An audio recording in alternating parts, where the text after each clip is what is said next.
DK Cleveland with stock bars with ODI long necks, black. Gotta get new ones though, kind of shitty.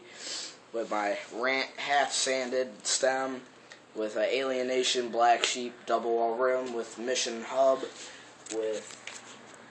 and hub's kind of spray painted, but stock dirt tire, DK forks, standard chromoly cranks, black DK PC pedals, DK sprocket, and KMC chain with stock zombie seat.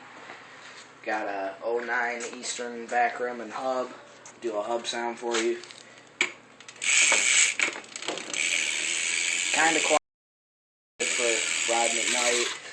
And stock back tire and weighs about 26 pounds. Not a bad bike. Do a trick. What? Why? Do a trick.